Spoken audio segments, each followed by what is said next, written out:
What up, Razzballers? Welcome back to another episode of the Razzball Fantasy Football Podcast.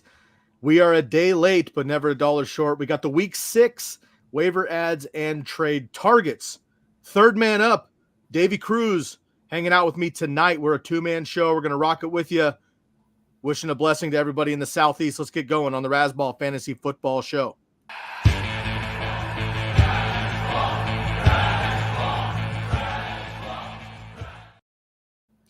What's up, everybody? Good evening. Welcome back to the Razzball Fantasy Football Show. I'm your host, Sky Guasco. You can find me on X at Sky Guasco. That's SkyGuasco. Joined tonight by Dave Cruz, stepping in off the bench, a little pinch hitting, if you will. Shout out to our Major League Baseball fans out there enjoying some postseason ball. Cruiser 128 on X as well. The waiver show usually airs on Tuesday night, folks. Those of you loyal listeners know that. Unfortunately, we got a lot going on in the Southeast, and some of our Southeastern brothers are dealing with some major life situations. And so, of course, that always takes precedence. So Matty Styles is down there handling that in Florida. So we wish him well and everybody else in Florida in the Southeast dealing with the hurricane. And then Jeff is also off on dad duty tonight as well. So we gave him a bye this week. But have no fear, Davey Cruz coming off the bench. We love that. We're going to be running through Matt's article tonight. I know a lot of your waivers have already passed. We appreciate that. Last night just wasn't going to happen for us on a podcast, but we're here with you now for those of you having waivers going tonight into Thursday. And then, of course, I have my trade targets. So those don't really expire until kickoff. So hopefully you can make a couple of moves should you need to. Once again, this is a Razzball Fantasy Football Show. You can find everything Razzball on X at Razzball NFL. You can, of course, subscribe right here to the YouTube channel. Hit that bell and make sure you don't miss any of our updates and all of our live shows each night of the week. And, of course, most importantly, Sunday morning, 2 hours before kickoff, we have the Start Sit show live right here 2 hours before kickoff with a number of our panelists. And you can download the podcast as well for any of you on the go that like to repurpose the audio. That is available for you anywhere you listen to your audio. And all of our articles, our great writers, and all of our exclusive tools available for you, primarily for free, available at football.razzball.com. That's a lot of jabbering for me tonight. Jamie's in the place. We got Emil in the place. And, of course, we got Epic Fail here as well. But most importantly, we got Dave Cruz coming off the bench. Dave, once again, thanks for jumping in here last minute and covering for the boys. What is something in week 4 or week 6 already? Jeez Louise. Week 6 you're looking forward to either in NFL terms, a player to bounce back, a player to slow down, a player to come off IR. Who are you looking for in week 6?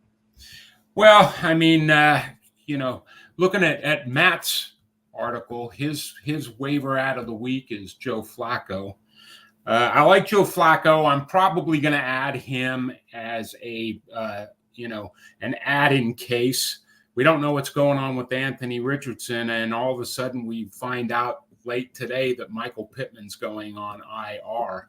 So it was that's somebody I put in my start sit article for tomorrow. So he did definitely want to sit him, but I didn't want that big of a cheat. So there's a lot of moving parts every week in this league. So Absolutely. And the ancient wonderful Joe Flacco rises again. And shouts out to our boss, Bob, who has been the only Joe Flacco fan for the last 5 years. And we appreciate it, man. He only comes out, throws 303. That's just what he does. And it doesn't matter which team it's for. So looking good there. I like that pick there from Matt. In a perfect world, only statistics would matter, and Joe Flacco would be my king. I mean, he's absolutely an add in all 2 QB leagues on a provisional basis. I would even, like I say, I'd even consider him in a 1 QB league as a backup to Anthony Richardson. And we don't even know if Richardson's going to be back this week. So I would probably provisionally add him. I'm as high on him as Matt is. Nice. I love that. So once again, you're going to be going through Matt's article. So usually, obviously, Matt's on here in person speaking for himself, but we're going to try to do justice. And we do have a couple of questions here coming through, but you guys hang on with us. Let's get through this waiver article really quick with Dave running it down, and then we'll get to some of your quick questions before I get into my trade talk. So Dave, I'm going to give you the floor. You already mentioned the ad of the week is Joe Flacco. If you haven't done that already in Superflex League, certainly, of course, if you need to do that. But Dave, the floor is yours for a couple of minutes. Why don't you give us the top dog at each position And if he's got any other alternates in there, just go ahead and throw those names out there. But the floor is yours for a few minutes, my man. Sure. As far as quarterbacks go, Matt also mentioned Daniel Jones as an ad, and as a honorable mention / cheaper option, he likes Bo Nix. I like Jones. He's currently quarterback 18 in fantasy. He's a great bye week fill-in or injury fill-in, with the understanding he's got a low floor. But I do expect his rushing upside to improve as the season goes on. Nix for me is a QB3. He's a fill-in in a super flex league. I think he's going to be good. I'm just not ready to depend on him regularly yet. Moving over to running backs, Matt's out of the week is probably everybody's out of the week, Tank Bigsby. He just had a big game against the Colts where he out-snapped and out-touched Travis Etienne. Again, guys like this are dart throws. You're adding them provisionally just in case, that this becomes a trend. So I say add Tank Bigsby. I'm probably going to lean towards sitting him if I am able to until he shows consistency. And he only had 1 reception last week, so in the passing game, he may not be that active. As honorable mentions, he has Tyrone Tracy, who I love this week, even in any circumstance. The Giants are playing arguably the worst defense in the league in the Cincinnati Bengals. Their EPA is higher than any other team. And even if Singletary is able to come back this week, and he did return to practice in a limited fashion today, I would expect them maybe to pump the brakes on him a little bit this week until he gets fully healthy. And even if Tracy is getting the normal quarter of the snaps that he was getting before Singletary got hurt, I think they saw enough out of him on Sunday to give him a little bit larger of a role and more touches. Trey Sermon is also a cheaper option that Matt has, and I love Trey Sermon because Jonathan Taylor is going to be out. I don't necessarily love the matchup this week against Tennessee, but if Trey Sermon's the RB1 in Indianapolis, you got to add him. And Jalen Wright was the cheapest option he had. I like him as an insurance option if I have the room on my roster. Moving down to wide receivers, Matt recommends Josh Downs. I think he would recommend him even more highly now that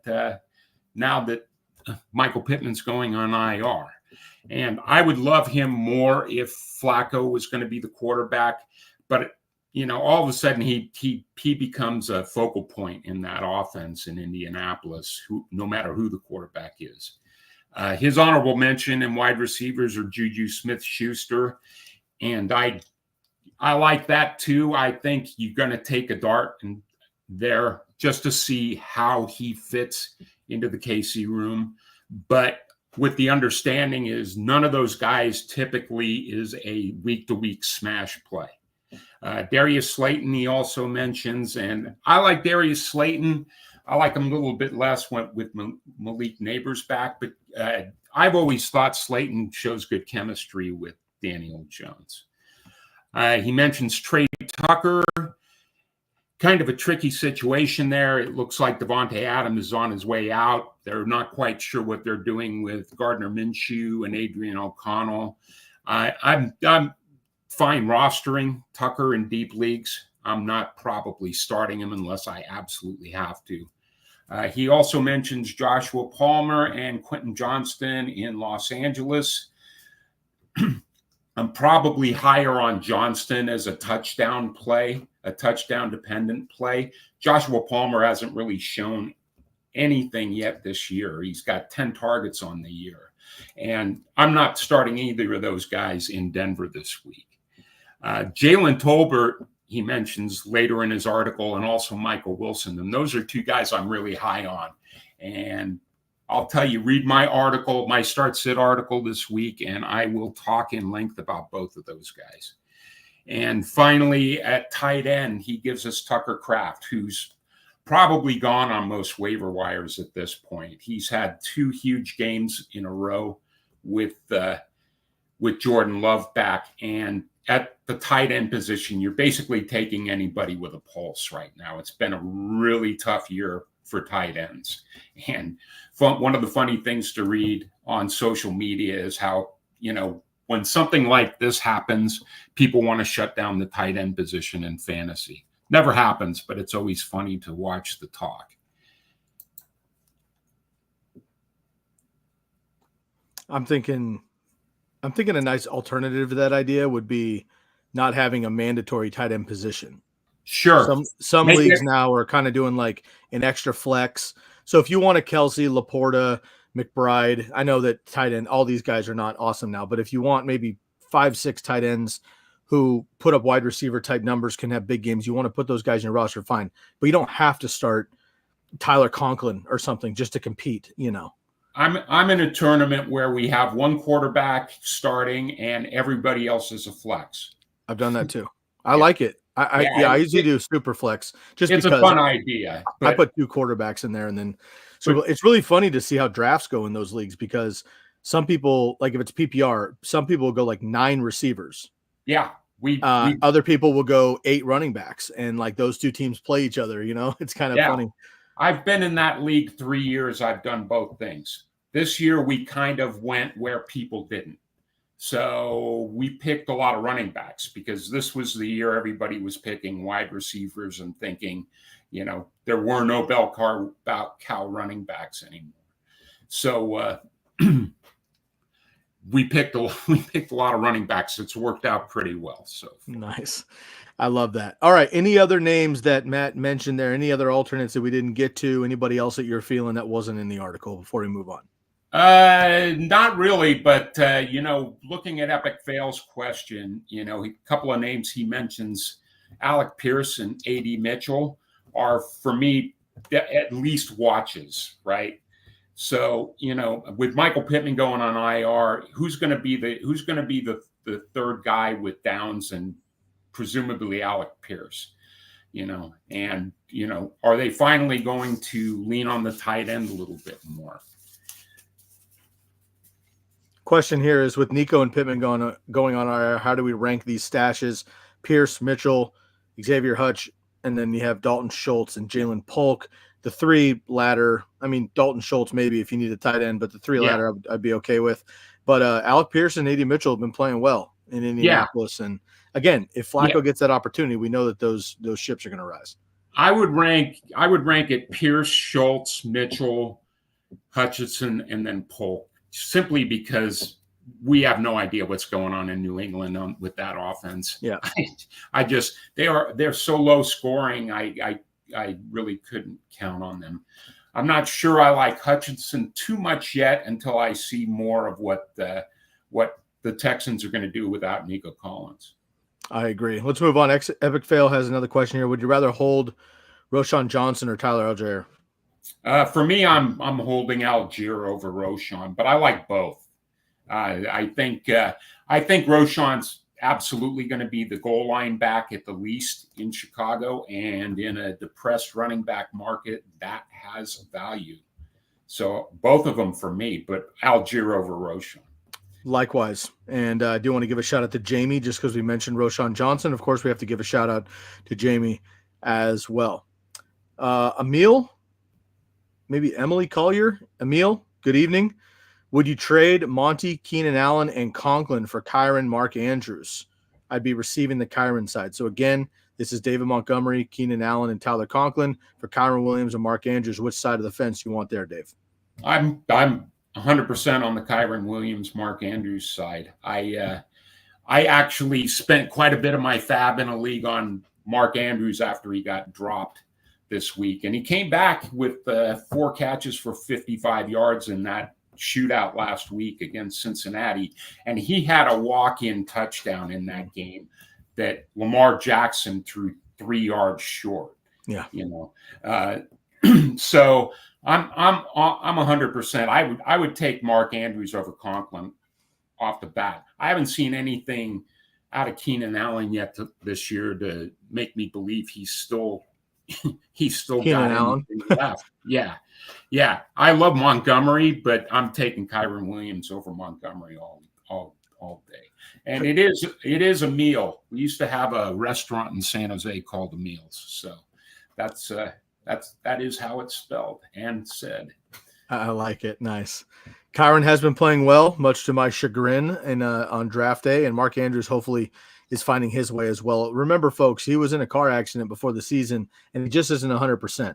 And then Lamar Jackson's hit or miss throwing the ball each week. So hopefully we know that Mark Andrews can be what he can be. Hopefully he'll pop into that.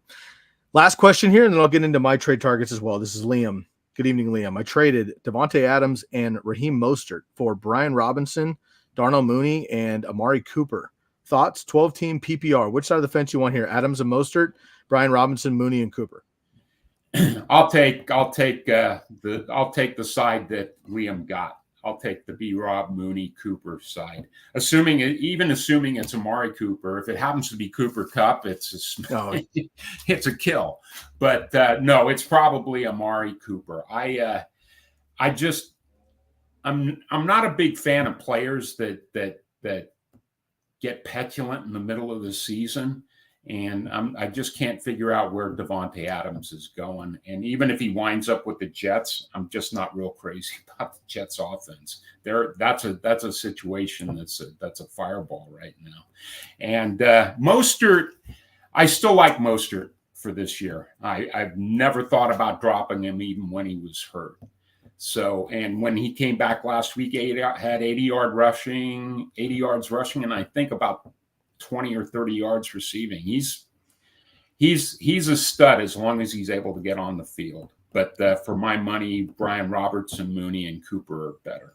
Yeah, Mooney has been blowing the doors off too. Yeah, I told people to sit him last week, and he had his career high in targets, and Kirk Cousins threw for 500 yards. So if you want somebody to fire up an offense, I'll tell you to sit a player and go get him.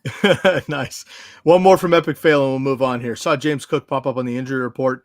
Who is the RB2 just in case? Davis, Ty Johnson, or am I going the ugly committee? Probably a committee, and then it's going to be a lot of Josh Allen. I wouldn't be too excited about a Bills running back if it's not James Cook, but tune in on Sunday morning and we'll get you that update. Any thoughts there, Dave? Yeah, for me, I'd probably go with Ray Davis simply because I just dropped him in a league. But I just don't think Ty Johnson is the guy that's going to be a high volume guy. He's probably better off as a change of pace guy because he's really fast, but he's not really big. And I just don't think he's built for a big workload. So I'd probably want Davis if I really needed somebody over Cook. Got it. There you go. I agree there. All right, everybody. Again, appreciate it. Epic Fail always coming through. Jamie, Emil, Liam, thank you all for jumping in the chat. If anybody else would like to join us here before we get out, we'd appreciate it. And we will get to all of your questions. Going to take a quick shout out to give you an update again. We're doing a 2-bar tonight. Dave jumping in off the bench. Next man up here. We figure if Jawan Jennings can do it, Dave Cruz can do it. So that's what we're doing here on the program. Matty Stiles is out taking care of business here with the hurricane down in Florida. And Jeff is out doing family duty as well with the kids. So we wish them both the best. And everybody, I got a lot of friends and family in Florida and the Southeast in general. So giving a blessing in whatever you do to put good vibes into the energy, please send that down south. And for anybody tuning in here in that area, please stay safe and take care of yourself and each other. All right. We got another. There you go. Look at that, Dave. Coming in here. Thanks for the help. Dave's answer on point. Hey, we love you, Epic Fail. Keep coming in, keep coming to our shows, and we'll answer every question. You got it, brother. And of course, Dave is standing in for Matt tonight on the program, but we say it every single time because it's true. 3 seasons running, Matt Stiles has not missed a question on the Razzball website or Reddit. And folks, he gets hundreds every week on the waiver ad. So that is no joke. You ask him a question, he will get to you. And any that he doesn't, the rest of us will pick up the slack this week. And of course, we'll be with you on Sunday, 2 hours before kickoff. So join us right here on the Razzball YouTube channel. All right, let's transition here. I got a couple of buys, a couple of sells, and we'll get you out of here. Going to go with the homer pick on the buy. Last week, it was a homer pick for Brandon Ayuk. That finally worked out, folks. 12 targets, led the team by far. He had a season high all the way across the board. Love to see that. This week, we're going to go to his counterpart. Let's go back to Debo. Debo was killing it when Brandon Ayuk was soft, and then you had Kittle out the first couple weeks. McCaffrey still on the bench, obviously, as well. Juwan Jennings was going nuts, but Debo was also playing well. He was a little bit slow this week. He only had 3 targets. He had 1 reception. That was the lowest amount of opportunities he's had since last year when he played the Cardinals at home. The Cardinals are not a great defense, but these are division rivals. They play each other twice a year. They have books on guys. Perhaps they got a way to slow down Debo a little bit. May have just been a bad matchup. They go to Brandon Ayuk. I like to see that. Let's see the tide go a little bit back to Debo. You can buy him on the cheap right now. And as we know, his numbers get inflated from time to time via the run game. So I want Debo Samuel on my team, if possible, on a cheap buy. Next up, another OG return to form here. Austin Eckler, 6 carries, 67 yards with an impressive 50-yard run, 11 yards per carry. Obviously, it's inflated by the 50-yard run, but 3 red zone carries. Dave, we talk about it all the time. It's opportunity, opportunity, opportunity for all of these guys. But red zone work and opportunity is earned more than basic carries and basic targets. So in the red zone, if you're the guy getting the carries or those targets, those are obviously more inflated. Jeremy Nichols and Brian Robbins had a couple of carries, about 7 each, but neither one of them did as much as Austin Eckler. So hopefully he's coming back, shaping into form, because he's been a little bit banged up the first couple of weeks as well. So I want Debo Samuel as my receiver. I want Austin Eckler as my running back, as my buys this week. Dave, agree? Disagree? Quick thoughts before I get to my sells. I'm fine with Debo Samuel. The only thing about Debo is he's a low floor, high ceiling guy. You're not going to get the consistency with Debo, but he's got one of the highest ceilings in fantasy. You know, you've got to insert him in your lineup every week that you have him, and he's definitely in the top 15 wide receivers in any year. So, and like Sky said, that upside with the rushing attempts is fairly unique. I mean, a lot of other players try it. Jaden Reed may be the only one that comes close. The Cowboys try it with CeeDee Lamb. Nobody does it like Debo. So yeah, Debo's a buy from me. As far as Austin Eckler goes, I would love to see him get more opportunities. Maybe they kind of pumped the brakes on him a little bit weak this past weekend with him just coming back from missing a game or two. He still has it. He's still explosive. You mentioned the 50-yard run. He just looks great. There's times he just breaks through the line and he is going. He's that explosive guy. He's a perfect flex for me. I'm not sure I would want to put him in my lineup as a running back too, but if I've got 2 or 3 flex spots, he's the perfect kind of player I want for that. And of course, he gets inflation with that wide receiver ability. All those years with the Chargers, just as that scat back, right? He's been in the top 2 or 3, folks. Remember, he's arguably the opposite of Debo. He's arguably the best receiver as a running back. Yeah. So, both those guys are great. I would love to have either one of them. And those types of players at their position that have a hybrid role of the other position. Debo runs the ball as a wide receiver. Eckler catches the ball as a running back. Having that outside of Christian McCaffrey and Alvin Kamara, I think I would give you. Yeah, I would give you Eckler. Brian Robinson's going to be the punishing running back on that team, and he does have the ability to catch balls. So there's a little bit of a downside there, but there's also the fact that they both can do a lot of the same things. Yeah. So you put them on the field, you really can't say, okay, this is the running back and this is the guy that can catch passes. Both of those guys can do it at any time. So, yeah. And, of course, you have Jaden Daniels keeping everybody honest, too. I mean, he's come out gangbusters, throwing the ball, running the ball. they got to keep him honest as well. So now you guys, that offense in Washington is so much better than anybody thought it could be over the first 5 weeks. Well, I mean, I think the big thing there is Jaden Daniels. You probably could have gotten an idea if you paid attention to him at LSU, but he has been extremely accurate, and that's not common for a rookie quarterback. Yep. I mean, one of the knocks against Anthony Richardson is he's still not very accurate. Yep. He's active in the run game, but he basically, I look at a guy like Josh Daniels, and in full games with Richardson, he's never had more than 6 PPR points. So, I mean, Anthony Richardson's got to work on the passing game. Hopefully he figures it out, and he can be – I love star quarterbacks. So the more the merrier. Bring them on. Yeah, I like it too. And shouts out to Bo Nix as well. Got to give a Duck shout out on the podcast anytime I can. But he's also quite accurate as well. Had a season high this week there. All right, we got KJ Frederick jumping in here with a trade question, or just really a start sit with Mike Evans. KJ, we're going to get to you in just a second, bud. Hang tight. Let me get you my quick sells. We'll get Dave's thoughts, another couple questions, and we'll get out of here. My first sell here, unfortunately, is Garrett Wilson. Great player. Love the kid. A lot of fun.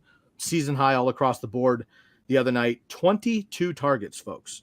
41% target share. Just doesn't happen if your name's not Devontae Adams with Aaron Rodgers, which, oh, by the way, might be the case coming up. So if Devontae goes to the Jets, Garrett Wilson takes a dive there already. 13 receptions is very impressive. However, looking a little bit deeper here, all 13 of those catches were under 10 air yards, which is almost impossible. Like the amount of dump downs to an outside wide receiver that way is pretty ridiculous. So short area targets, I'm not loving that. He had the most receptions he's had on the season. He had the most targets as well. Obviously, he's a great player, ton of name value. And I think people are going to feel good about that because of the inflated numbers in PPR leagues. This would be a great opportunity to move off of him. And again, if Devontae does come over to the Jets, you want to be ahead of that wave than trying to sell Garrett Wilson at that point, because it might be just too late, frankly, when people get nervous about that. So Garrett Wilson, unfortunately, is going to be my first drop. And then Dave, I had to kind of scramble last minute here to find my other guy, because it was going to be Michael Pittman, who before the injury and going to IR, I was going to move away from anyway, because, Flacco's incredible, but as we had mentioned, Anthony Richardson's not so much yet. So was going to be Michael Pittman. We're going to audible here, stay in division, and actually go Christian Kirk. Jeff is a Jags fan, and he got me stoked on Brian Thomas, who, of course, I loved at LSU anyway. But when he came into the NFL, it was really talking to him. And Brian Thomas is just the real deal. And he might already be the best wide receiver in Jacksonville. 5 catches on 8 targets, 122 yards and a touchdown, 24.5 yards per reception. He had an 85-yard catch and a 70 yards after the catch. Christian Kirk played fine too. 4 for 4 were 88 yards. But I just think that the new hotness is going to be Brian Thomas. He's got more explosive opportunity. He's much bigger. Obviously, the dude's just a machine. And Christian Kirk has been facing a couple injuries over the last few seasons. So with Evan Ingram in and out, I think Christian Kirk then gathers that double coverage because Brian Thomas hasn't earned it yet. But lucky for him, he's flying under the radar for a little bit. So I think I would go capitalize on that, grab Brian Thomas, ditch Christian Kirk if you can off of a decent game, and also Garrett Wilson as well. So my 2 sells at wide receiver this week would be Christian Kirk and Garrett Wilson, and it would have been Michael Pittman as well if he hadn't gone on the IR. Quick thoughts there before we get to KJ. Yeah, I'm not a big fan of selling Garrett Wilson, but if I am going to do it, now's the time. After a game like he just had on Sunday. And, shout out to the Vikings defense, because they're insane right now. Yeah, they're one of the best defenses in the league. Brian Flores has that unit flying all over the place, and that's one of the reasons why the targets weren't real deep for the Jets last week. But I'm if I'm going to sell Garrett Wilson, I want to sell him right after he's on a high. 22 targets, 13 receptions. It doesn't get much better than that. I will say I still think he's going to be one of the 5 or 6 most targeted guys in the NFL this year. But I'm having less and less faith every week in Aaron Rodgers as a comeback candidate. Yep. He just doesn't look like the same guy. Yeah, I think it's a great time to sell Garrett Wilson. And probably I would say the same thing for Christian Kirk for a lot of the reasons you mentioned. I don't want to jump off the Malik Neighbors as the Rookie of the Year bandwagon yet, but Brian Thomas has been super. It's not there's no gulf there between Malik Neighbors and Brian Thomas. I think he is very rapidly going to be the guy in Jacksonville, which kind of makes me actually a little bit higher on Kirk because I never really liked him as a wide receiver one. Now, I would use that as a selling point. I'm fine with selling Kirk. I've never been really crazy with his consistency. So I would probably have no problem selling Kirk. And your points would be my selling point. I like that. Yeah. This is a long time ago because we don't think of him as the number 2 anymore. But when Stephon Diggs came into the league and Thielen was the bona fide number 1 in Minnesota, and Thielen would go out every once in a while, it was obvious that Stephon Diggs would boom when he was a number 2. And he got some opportunity as a number 1 for a season or two, and he wouldn't do as well. Devontae Adams started with Jordy Nelson. The same thing happened. He became a number 1 every once in a while, and he wasn't really ballooning, but when he was the number 2, he would really be able to pop. Juju Smith-Schuster behind Antonio Brown, incredible as a number 2. Got the opportunity as a number 1, didn't work out. Some of these guys are just better not being the focal point. It doesn't mean they're bad by any means, but it just gives them another opportunity. So I agree with you, Dave. It's a kind of, I'm not saying just get rid of Christian Kirk. He's just fine. This Jags offense finally looks like it should right now. But again, if we're looking for buys and sell targets, Brian Thomas is that dude. And so I just think right now you could jump ship where Christian Kirk still has the value before everybody takes Brian Thomas as that number 1 in Jacksonville. Sure. And, Christian Kirk, he's not super young, but he's still young enough to fetch a good bounty. I like the idea. And he flew under the radar a lot in Arizona. I mean, dude's a stud. He's just been hurt for 2 years. Yeah. So like I said, the main thing with Kirk has been consistency over time. But I like him better not being the focal point of an offense. Yeah, likewise. We got a couple questions hanging in here late. Those were the trade targets. Dave already went through the waiver wire ads sitting in for Matty Styles. Of course, Matt's article is alive and well right now on football.rasball.com. You can check that out. And Dave Cruz has his article coming out as well. And then Ben and Jeff and Rudy and everybody else has their articles coming up live this week as well. Football.rasball.com. Free articles dropping for you every single day. And then we have the Start Sit Show live for you 2 hours before kickoff right here on the Rasball Fantasy Football YouTube show. KJ, Billy, Tyler, 3 questions to end us out here. KJ, we'll get to you first. Mike Evans versus Lattimore scares me. Is it too cute to play Ray McLeod over him this week versus the Panthers? This is full PPR. Do you have the stones, Dave, to go away from a Hall of Famer for Ray McLeod? I get the thought process, but yeah, it's too cute. I just cannot sit Mike Evans, and it's not just because he's a mainstay of most of my lineups, but if I get 5 to 8 points out of Ray McLeod and Mike Evans goes off and has a Mike Evans week, even against Lattimore. I know Lattimore historically has been able to shut him down, but I think I've still got to play Mike Evans over Ray McLeod. Yeah, likewise. And what I appreciate about Mike Evans in that matchup is that Baker Mayfield is the quarterback you want, who's just stubborn enough to say, I'm good enough to pepper Mike Evans, who's better than Marshawn Lattimore, to prove a point. Yeah, And now, assuming these guys don't have a boxing match and they get thrown out of the game, which has also happened 2 or 3 times. But if that doesn't happen, I think you might be okay. But I understand where KJ is coming from here. Yeah, Baker's one of those guys that he's like a super feel-good comeback story. I mean, I know he was an easy guy to not like when he was in Cleveland, He's doing just arrogant. all those commercials, and But I think being on the trail in Carolina and Los Angeles kind of got him back to where he needs to be, and it looks like a great fit with the Tampa Bay organization. They love each other, and it's a great thing to see. So, Yep. And look, man, if you're worried about Mike Evans in season long leagues, I would be hitting Chris Godwin in DFS heavily, yeah. because if they can't get Mike Evans early, Godwin's going to have 15 targets in this game. So go ahead and check that out. All right. 100%. Billy has 2 back-to-back questions here. Let's get them both. Fellas, give Flowers and Jameson Williams coming off the bye for Diggs and Shakir. So we'll do this one first. Give Flowers and JMO for Diggs and Shakir. Let's forget about give and get. Which side of the fence do you want here? I'm probably on the Flowers and JMO side. I know JMO has been super inconsistent.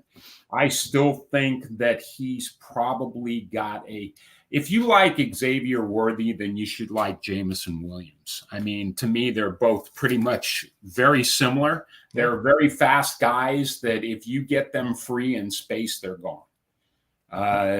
Shakir's more of a possession guy. So if I'm looking for floor, I'll take the Diggs Shakir side. If I'm looking for ceiling, I want Flowers and Williams. I think there's the odd game for Flowers where Lamar's not throwing the ball a lot. But if you watch that game Sunday against the Bengals, Flowers was just getting peppered with targets. Yeah. So, I mean, if it's a redraft league, I'd probably consider the Diggs Shakir side a little bit more than in a dynasty. But for me, I'm still on Flowers and Williams. Yeah, I might, man, this is really tough. I'm about 55-45 Diggs and Shakir. And I think a big reason is Nico Collins being out in Houston. Yeah. And Diggs finally showing up in the last couple of weeks here after not really finding his way in Houston. And now Diggs being out, or I'm sorry, Nico Collins being out here. Shakir's been nice. The Bills' offense hasn't been what we expected it to be yet. I think it'll click eventually. It'll be just fine. And no matter what, he seems to be that number one guy. So for me, it is Diggs Shakir. But you're right. I mean, JMO can take the top off. And I mean, in 2 catches, he could have a better week than all these guys. Yeah. But Flowers makes me nervous. The player is awesome. Yeah. Zay Flowers is awesome individually. Yeah. But in that offense, sometimes they just give Derrick Henry 35 carries and Lamar Jackson 25 carries, and then they don't throw the ball like we saw 2-3 weeks ago. Like, it just happens, and that makes me kind of nervous. So for me, I think I would go Diggs and Shakir here, but it's not a landslide either way. I think, Dave and I, quote unquote, disagree, but I think we're very close to 50-50. Yeah, there's not a gulf there. I mean, it's basically, I think it could work out very well for both sides. Yeah, and you said it well, Dave. I think, frankly, it comes down to if you need upside plays, you've experienced injuries, you have buys coming up, you're nervous about things, you need a pop, then Flowers and JMO's the play. If you have a steady roster, you got guys who are just getting you 12 to 15 consistently, and you're hoping for a big game every once in a while, Diggs and Shakir might be a little more safe for you. So I like that one there. Billy also just chiming in from earlier. Roshan, for me, certified goal line back. I like that. Again, we kind of went back and forth. We're going to take Algier there and then gives a thanks as well.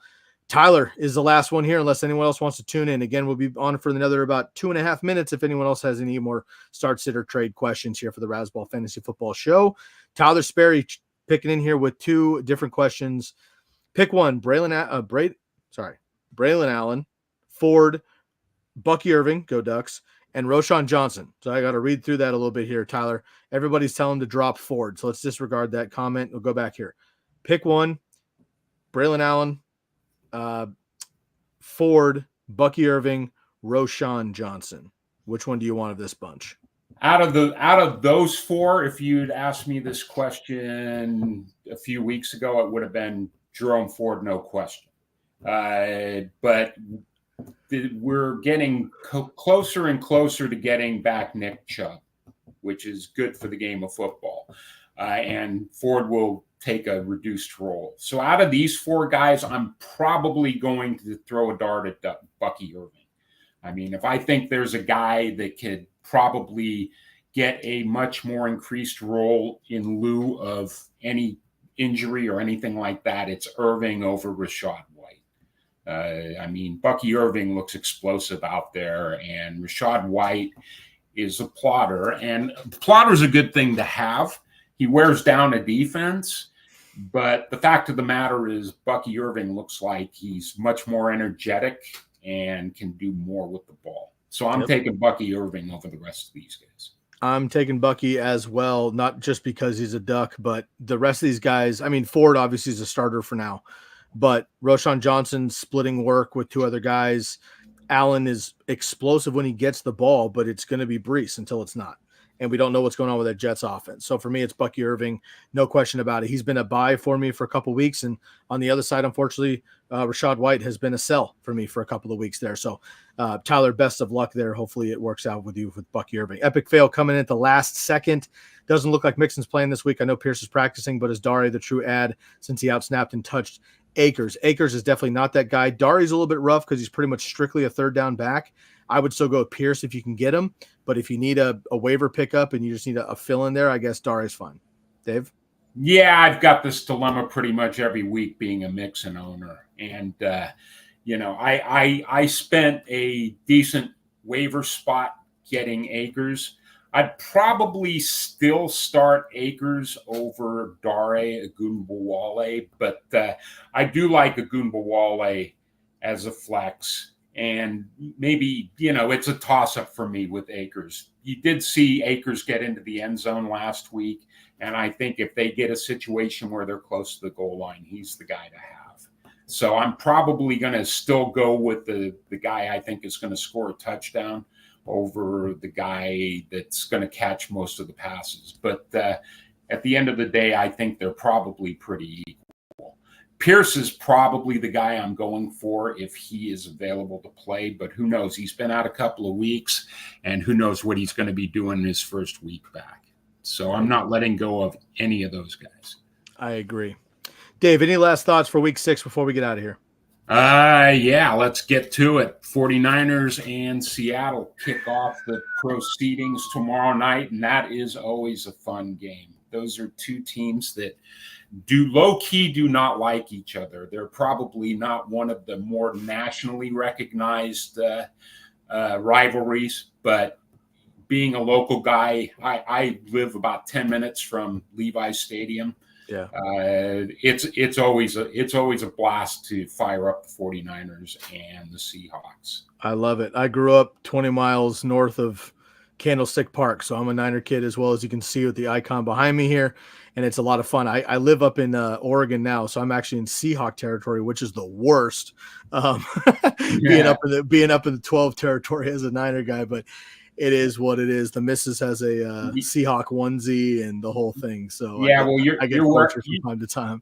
You're wearing the hat of the best team in the area, so that's right. So far, hey man, I don't want to get too far. Bob's threatened to fire me multiple times after talking about baseball, but he lets it slide because he knows it's my pure heart. If I start talking college football, I'm not going to be with you guys for another couple of weeks. But apparently, there's a pretty big game in Eugene coming up on Saturday. I'll just put it that way. So you guys enjoy number 2 and number 3. We got the Buckeyes and the Ducks for the number 1 slot in the nation. So hopefully the Ducks can show up. Insanity. That's the best part of them moving to the Big Ten. All those teams coming out here to play. We got one more question if you want to go over it. Sure do. Jay Berg asking here, who do we got? Hutchinson, Slayton. I'll throw it to you quick and we'll get out of here. Wow. I'm still going to go with Slayton here, but definitely I'm keeping my eye on what Xavier Hutchinson can do with Nico Collins on the shelf. That's what we want. And again, we're stoked on Houston no matter what. That offense is looking great. Slayton, kind of a one-trick pony. What Daniel Jones are we going to get? So we're going to stick with. I was completely gone on Daniel Jones after the Cowboys game. I saw him leave a bunch of plays on the field. He looked like a different guy this past Sunday against Seattle. That's true. Maybe he just shows up. Epic fail. Keep Jennings.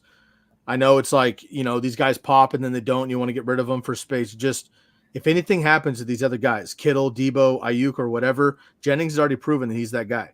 Don't drop the upside. If you drop him, you're not going to get him back. I'll put it that way. It's not only that, but it's one of the best offenses in football. And I think a guy like Jennings is better than at least half the wide receiver twos out there. Absolutely.